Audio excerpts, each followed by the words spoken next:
voudrais répondre à Jacques Attali, qui nous parlait l'autre jour dans une vidéo de l'avenir du peuple hébreu au XXIe siècle. Alors, il nous parle des mariages mixtes. C'est un faux problème, le mariage mixte. D'abord parce que les Hébreux n'agissent pas en tant que juifs dans le monde. Et par conséquent, qu'ils aient reçu ou pas une culture juive, ou même une conscience juive, est un épiphénomène qui est secondaire. L'important, c'est ce qu'ils vont faire. Et donc, comme ils sont là, de toute façon, comme ils se reproduisent, qu'ils soient en Israël ou pas en Israël, qu'ils soient chrétiens ou pas chrétiens, ça n'a aucune importance. Ils sont juifs. Ils ont un potentiel en tant que juifs. Et en cela, à partir du moment où ils explorent le monde, ils essaient de faire comprendre le monde, ils sont en accord avec leur engagement. L'engagement, c'est de rendre hommage à leur Dieu qui a créé ce monde de la société, cette organisation sociale, qui est aussi un monde cosmique quelque part. Mais ce n'est pas le monde du Dieu originel, c'est un Dieu qui est beaucoup plus tardif. Et c'est ce Dieu-là que j'ai choisi Israël, parce que quand ce Dieu arrive sur terre, si on peut dire, il y a toutes sortes d'autres dieux. Et Israël choisit ce nouveau Dieu, parce qu'au départ c'est un nouveau Dieu qui va essayer de débaucher ce qui était déjà avec les autres dieux. On voit bien avec Abraham, n'est-ce pas, quitte, abandonne ses dieux, etc. Malheureusement, par la suite, par un processus de surenchère, on va dire ce Dieu est le seul. Il est le seul pour Israël. Il n'est pas le seul pour l'humanité. Les autres peuples ont le droit d'avoir d'autres dieux. Au contraire.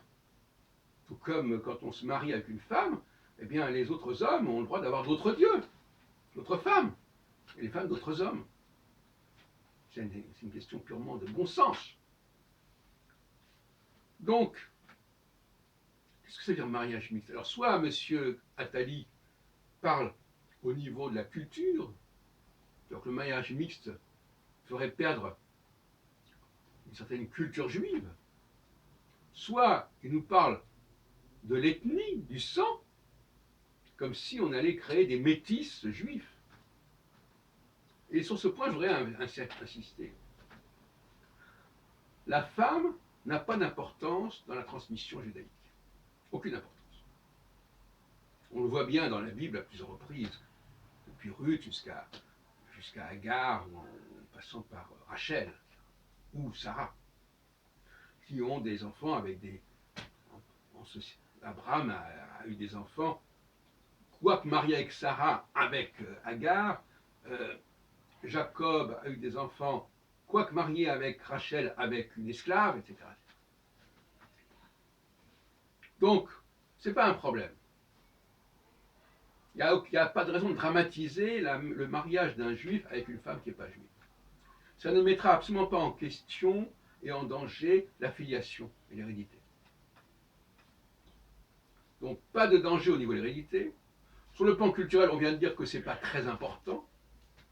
La seule chose, c'est qu'à un moment donné, il va falloir prendre conscience que tous ces juifs qui agissent chacun dans leur coin font partie d'un ensemble.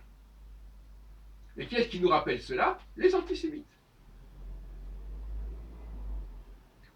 Ils nous disent, mais comment ça se fait que là et là, il y a un juif? Ils se sont concertés. Non, ils ne sont pas concertés. Ils ont chacun fait ce qu'ils ont à faire. Est-ce que quand une femme fait un enfant, elle est concertée avec toutes les femmes? Et même, est-ce qu'elle a une culture de femme? Non. À la limite, voilà, ça a lieu, c'est tout, ça a lieu. Maintenant qu'après on puisse théoriser, généraliser, en disant, regardez, tout ça c'est pareil, il y a des statistiques, voilà, etc. Oui, très bien. Mais dans l'absolu, non. dans l'absolu, chacun fait ce qu'il a à faire, ce qui ressort, individuellement, personnellement. Et c'est ça l'esprit de la Nouvelle Alliance. La Nouvelle Alliance, c'est pas un accord, un apport collectif, une culture collective. C'est quelque chose qu'on a en soi. Eh ben, on fait ce qu'on a en soi. On n'a plus besoin d'avoir des repères. Vous êtes ceci, vous êtes cela. À la limite, pas besoin de savoir qu'on est juif ou pas. Mais, par la force des choses, il y a un temps pour être ce qu'on est en tant qu'individu, et puis il y a un temps où on s'aperçoit qu'on n'est pas seul dans ce sens-là, dans cette position-là, et que pour des raisons historiques qu'on peut vérifier, de famille, etc., on s'aperçoit, curieusement, que des gens très différents, qui ne sont pas concertés, ont les mêmes origines. Il ne faut pas inverser les choses, pas dire parce qu'ils ont les mêmes origines, ils arrivent à tel et tel pouvoir. Non, ils arrivent chacun à un certain niveau de pouvoir, et après coup, on s'aperçoit qu'ils ont les mêmes origines.